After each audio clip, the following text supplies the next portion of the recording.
So President Trump expressing his frustration with Vladimir Putin on Fox and Friends yesterday after I asked him if he was running out of patience with the Russian president. It's sort of running out fast, but it does take two to tango.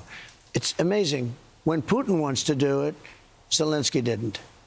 When Zelensky wanted to do it, Putin did. Now Zelensky wants to, and Putin is a question mark.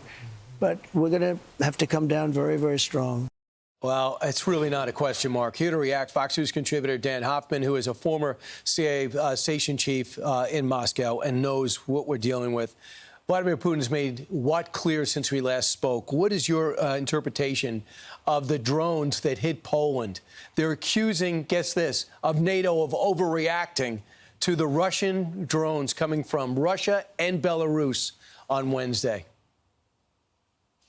Yeah, this is just going back to the old Soviet playbook where the Russians are doing a number of things at the same time. They're probing NATO's defenses, so NATO shot down those drones with fighter aircraft. That's a very expensive way to defend Polish NATO territory.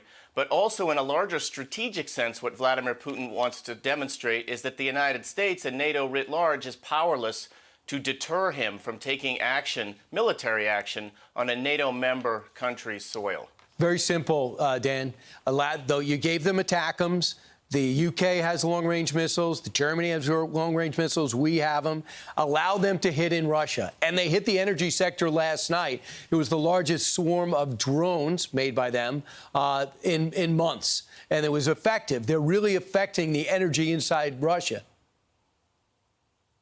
Yeah, I'm sorry to say that's the only way to deal with Russia's brutal onslaught. In fact, their press spokesman just yesterday said that there's going to be a pause in negotiations. That was according to Dmitry Peskov. And so we can talk all we want about sanctions, but that going back to the days when President Biden said he thought that would deter Russia in the first place, I just don't think that's viable.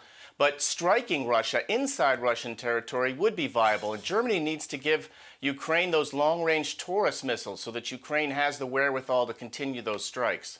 Look, NATO's writing the checks. Let's make sure we deliver the weapons. And all the Ukrainians are doing is, if they're not going to talk, let us win, or at least let us fight. Because right now the banking sector inside Moscow is paying the price. They are, again, dropping interest rates, but it's not masking the trouble they're having economically. I do want to talk about the other trouble spot, and that is with Israel over in Gaza. Do you think it was a good move for them to go after Hamas leadership in Doha? Clearly, the Qataris don't. Yeah, look, whenever you're launching a strike like that, politically, you've got to look at the risk and the gain. So Israel has caused damage to any potential for an expansion of the Abraham Accords. They launched the first strike ever on a Gulf state like Qatar. They have probably resigned the hostages to death, those who remain alive. And they also put the United States in a very difficult position because they made it clear, Israel did, that the United States could not deter an Israeli attack on one of our allies in the region. Hosts an airbase, a U.S. airbase there. So Israel didn't get much out of the strike. They didn't kill the intended targets. And this has the potential for some long-term negative ramifications for the Israeli government. In a war for the last 2 years where Israel has made a lot of good steps, striking Hezbollah and Hamas and the Houthis and targets inside Iran, this, I think, was a mistake. We'll see. I think they're going to end up going into Gaza City as early as tomorrow, and then we'll finally maybe get an end to this. Dan Hoffman, thanks so much. Thanks, Meanwhile, Brian.